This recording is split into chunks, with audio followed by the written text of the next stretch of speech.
Hello friend, welcome back to my channel Lilisha simple life. আশা করি তোমরা সবাই ভালো আছো, আমিও ভালো আছি। তো চলে আসলাম নতুন একটি ইন্টারেস্টিং ভিডিও নিয়ে। আর আজকে ভিডিওটি একটু অন্যরকম হতে চলেছে। আর এই যে আমি সকালবেলা উঠে কলগেট নিয়ে নিয়েছি আর ব্রাশটা নিয়ে নিয়েছি। আমি কিন্তু ব্রাশের মতো কলগেটটা লাগিয়ে নিলাম। আর এখন কি করব? ব্রাশিং। এখন আমি ব্রাশ করে নেব। এই দেখো, ব্রাশের মধ্যে কলগেট নেওয়া হয়ে গেছে, তো ব্রাশটা করে নিই। তো ব্রাশটা করা হয়ে গেছে। মাথাটা যেহেতু এখনও পর্যন্ত আঁচড়ায়নি, তো সেই জন্য তো আঁচড়ে নিতেই হবে। তারপর আমি একটু আয়নার সামনে দাঁড়িয়ে একটু পোজ দিলাম আর মাথাটা একটু আঁচড়ে নিলাম। তো দেখো, তারপর মাথাটা আঁচড়ে নেওয়া হয়ে গেছে আর খাটের ওপর উঠে বসে পড়েছি।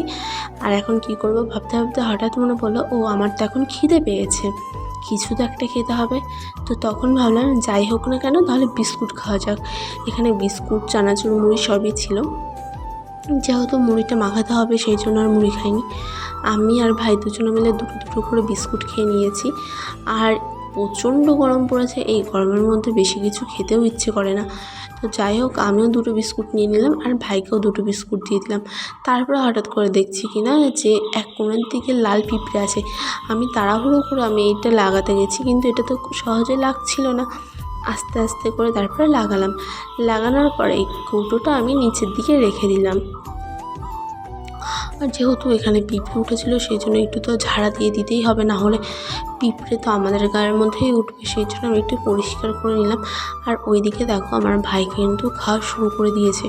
আর সত্যি কথা বলতে গেল রাত্রে কিন্তু ভাইয়ের প্রচণ্ড জ্বর এসেছিল। ও ভয় পেয়েছিল কিনা জানি না, বা কিসের জন্য জ্বর এসেছে। আমার তো মনে হচ্ছিল যে এত ঠান্ডা গরমের মধ্যে এসেছে, সেই জন্য ওর জ্বর এসেছে। তো যাই হোক, তারপরে দেখো আমি দুটো বিস্কুট নিয়ে নিয়েছি, এবার দুটো বিস্কুট খাওয়া যাক। আর ভাই কিন্তু এখানে এসে কোনো কিছু তেমনভাবে খেলনার জিনিস পাচ্ছে না। যেহেতু ভাই ছোট বাচ্চা মানুষ, ও কিন্তু প্রচণ্ড পরিমাণে গাড়ি ভালোবাসে, পুতুল তেমনভাবে ভালোবাসে না। তো সেইখানে ও এই লাঠিগুলো পেয়েছে, জানি না এগুলো দিয়ে কী করে। যাই হোক, এগুলোতে কিন্তু ও খেলা করছিল। আর দেখো কী সুন্দর করে ভুরু নাচাচ্ছে। তো তারপরে কিনা আমিও খেয়ে নিলাম বিস্কুট, আর ভাইও কিন্তু বিস্কুটটা খেয়ে নিল। তো তারপরে ভাবলাম যে একটু জল হলে ভালো হতো, কিন্তু ভাবছি না থাক, এত গরমের মধ্যে এখন আর জল খাবো না, একটু পরে জল খাবো। তো তার জন্য আমরা কিনা চুপচাপ করে বসে বসে খেয়ে নিলাম। আর খাওয়া দাওয়া হতে না হতেই তারপরে দেখছি যে ভাইয়ের শরীরটা একটু একটু করে ঠান্ডা হচ্ছে। তো তারপরে আবার দেখি গরম হয়ে যাচ্ছিলো, তো সেই জন্য একটু টেনশানে ছিলাম যে কী করবো বুঝতে পারছিলাম না। আর ওইদিকে দেখো, ও খাবার জিনিস নিয়ে খেলনার মতো করছিল। আর আমিও লাঠি দুটোকে হাতে নিয়ে দেখে নিচ্ছি, একটা ছিল পিঙ্ক কালার আর একটা ছিল গ্রিন কালার। তো লাঠি দুটো বেশ ভালোই লাগলো। আর আমি তো ফার্স্টে ভেবেছিলাম হয়তো এই লাঠিগুলো দিয়ে খেলাবেলা করে, জানি না এটা কি। তো যাই হোক, আমি একটু নাচ করে নিই। তারপরে দেখো লাঠিগুলোকে নিয়ে আমি একটু নাচটা করে নিলাম। এটা কী নাচ সেটা আমি নিজেও জানি না। যাই হোক, নাচ যেরকমই হোক না, করে তো নিলাম একটু। তো তারপরে এটা কি সাঁওতালি নাচ বলে হয়তো, যাই হোক এটা করে নিলাম। তাই ভাইকে বললাম, ভাই তাহলে আমার তো বেশ ভালোই লাগলো, এই নে এবার এটা নিয়ে তুই খেলা কর। তো ভাইও দেখো এরকমভাবে খেলা শুরু করে দিল। আর খেলাবেলা করে ও কিন্তু দেখছি না, শরীরটা একটু ঠান্ডা হয়েছে। তো তারপরে কি না আমি ভাইকে বললাম, ভাই চল বাইরের দিকে যাই। তো ভাইকে বললাম বাইরের দিকে যাওয়ার কথা, ভাই বাইরে চলে গেছে। আর আমি এদিকে ঘরের লাইটটা অফ করে নিয়েছি, নিয়ে আমিও বাইরের দিকে চলে গেলাম। যেহেতু মাসিবাড়ি হয়ে আছে, আগামীকাল বেশি দিন হয়নি, সেই জন্য কিন্তু আমি লাইটটা অফ করে বাইরের দিকে চলে এসেছি। আর ভাইও চুপচাপ করে বসে আছে, যেহেতু এখানকার মানুষজনকে ভাই খুব একটা চেনে না। তো ভাইয়ের খেলার সাথে বলতে আমি আর পাখি দুজনা, আর আমাদের পেছনেই ভাই লাগে সারাদিন। তো কী আর করবো, বাচ্চা মানুষ, একটা কিছু নিয়ে তো থাকতে হবে। তারপরে আমি দেখতে গেলাম যে মা কী করে। আর এগুলো কী বলো তো, এগুলো হচ্ছে ঘুঁটো, মানে সেই গোবরগুলোকে নিয়ে সেই এরকমভাবে চাপটে চাপটে দেয়। এগুলো কিন্তু খুব সুন্দর জ্বলে, জ্বালানি হিসাবে এগুলো ব্যবহার করা হয়। আর এখানে দেখো কতগুলো পুয়ের ডাঁটা, মানে সব পুয়ের চারা হয়েছে, যেন চারা ফেলেছে এরকমভাবে, কিন্তু এখানে চারা ফেলেনি। তবুও দেখো কত সুন্দর করে পুয়ের ডাঁটা হচ্ছে। শীতকাল চলে গেল, এগুলো আর কবে হবে জানি না। আর এইদিকে দেখো মা সব রকমের শাক তুলছিল, যেমন ধরো তেলাকুচো পাতা, কুমড়ো পাতা, লাউ পাতা, পুঁই পাতা, সব রকম পাতা মিলিয়ে মা কিন্তু শাক তৈরি করবে বলছিল। তো আমি বললাম ঠিক আছে তাহলে তাই করো। তো দেখো মা সুন্দর করে ভালো ভালো পাতাগুলো দেখে নিয়ে পাতাগুলো ছিঁড়ে নিচ্ছিলো। আর এই পাতা খাওয়া কিন্তু খুবই ভালো।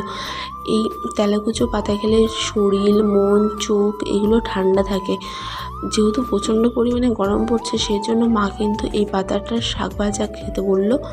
আর মা কিন্তু তোলাও শুরু করে দিয়েছে। আর এদিকে যেহেতু সকাল সকাল হয়ে গেছে, সকালবেলার দিকে মাসি এখনও পর্যন্ত রান্নাঘর লেপেনি একবারও, সেই জন্য মাসি রান্নাঘর লেপছে। আর আমার ভিডিও করা দেখে মাসি কিন্তু হেসে দিয়েছিল।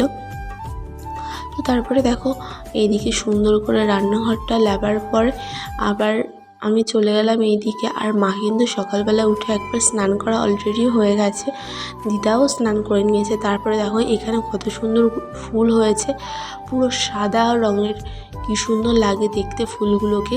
তো আমি এই ফুলটাকে একটা ছিঁড়ে নিলাম, জানি না কেমন লাগবে, তার জন্য আমি ছিঁড়ে নিলাম। আর এই ফুলটা আমি প্রথম দেখলাম সাদা রঙের ফুল, তো আমি হাতে নিয়ে নিলাম। হাতে নিয়ে একটুখানি পোজ দিচ্ছিলাম যে কেমন লাগে না লাগে দেখি। তারপরেই ভাবলাম যে থাক, বেশি ফুল ছেঁড়াছিঁড়ি করবো না, ওর থেকে যাই যেটা কাজের কাজ সেটা করি। তারপরে আমি রান্নাঘরে এসে রান্নাঘরটা একটুখানি ভালোভাবে ঝাড় দিয়ে নিলাম, যেহেতু মাসির এখন প্রচণ্ড অনেক কাজ আছে। তো তারপরে ভাবলাম একটু খিদে খিদে লাগছে, বিস্কুট খেয়ে তো কাজটা হয়নি আমার, তাহলে এখন তো আমার মুড়ি টুড়ি কিছু খেতে হবে। তার জন্য দেখো আমি পেঁয়াজটা কাটছি, ভাবলাম যে এবার তাহলে মুড়ি মাখিয়ে মুড়িটাই খাওয়া যাক। তো সেই জন্য আমি বাড়ির সবার জন্য মুড়িটা ভালোভাবে মাখিয়ে নিচ্ছি। পেঁয়াজটা কেটে পেঁয়াজের খোসাটা ভালোভাবে ছাড়িয়ে নিয়ে প্রচণ্ড ঝিরিঝিরি, মানে যে যতটা ঝিরিঝিরি পারবে ততটা ঝিরিঝিরি করে কেটে নেবে। আমিও কিন্তু ভালোভাবে ঝিরিঝিরি করে কেটে নিচ্ছিলাম। কেটে নেওয়ার পর দেখো আমি তারপরে আদাটা কেটে নিচ্ছি। আদাটা যেহেতু খেলে অনেকের ঠান্ডাটা বেরিয়ে যাবে যদি ঠান্ডা গরম লেগে থাকে, আর আদা খাওয়া ভালো। আদার যে একটা সেন্ট আছে সেটা আমার প্রচণ্ড ভালো লাগে। তার সঙ্গে রসুন লঙ্কা দিয়ে দিয়েছি। আর দেখো এখানে 1 গামলা মুড়ি হয়েছে। তো যাই হোক, এবার সবার জন্য আমি ভাগ ভাগ করে দিচ্ছি মুড়ি। আর এতে কিন্তু চানাচুর দিয়ে মাখানো হয়েছে, এই ভেবো না যে আমার পেঁয়াজ রসুন দিয়ে মাখিয়েছি শুধু। যাই হোক, সেটা তোমাদের আমি দেখিয়ে দিচ্ছি পরে। তো তারপরে দেখো আমি এখানে সবার মতো, মানে যার যেটুকু ভাগে পড়ে সেইটুকু করে আমি ভালোভাবে করে নিয়ে নিলাম। নিয়েই আমি মাখিয়ে টাখিয়ে দিয়ে দিচ্ছি সবাইকে খাওয়ার জন্য। তো ভাগ ভাগ করা হয়ে গেছে। তারপরে দেখো যেহেতু একটা কুরকুরি প্যাকেট ছিল, সেই কুরকুরির প্যাকেটটা সবাইকে দিয়ে দিচ্ছি। তারপর আমি চলে গেলাম দোতলায়। তো সবাইকে নিচে মুড়ি দিয়ে দিয়েছি। আর উপরের দিকে দেখো ভাই চলে এসেছে। ভাই এসে কিন্তু চেয়ারে বসে খাওয়া শুরু করে দিয়েছে, আর পাখাটাও চালিয়ে নিয়েছে। তো তারপরে দেখো দেখছি পাখিও চলে এসেছে, আর একটা জলের বোতলও নিয়ে এসেছে। তো আমি ভাবলাম আমি কেন বাদ যাবো, আমিও তাহলে এখানে বসে খেয়ে নিই। তো এই যে আমিও উপরে চলে আসলাম। উপরে এসে এই যে মুড়ি, চানাচুর আর সঙ্গে রয়েছে কুরকুরি, এটা দিয়ে আজকের খাবারটা আমি সকালের ব্রেকফাস্টটা করে নিচ্ছি, চানাচুরের মুড়ি। একদম পাখিকে বললাম পাখি কেমন হয়েছে, পাখি বললো না বেশ ভালোই হয়েছে। তো আমারও কিন্তু বেশ ভালোই লাগলো। আজকে ভিডিওটা এই পর্যন্ত থাকছে, বাই বাই।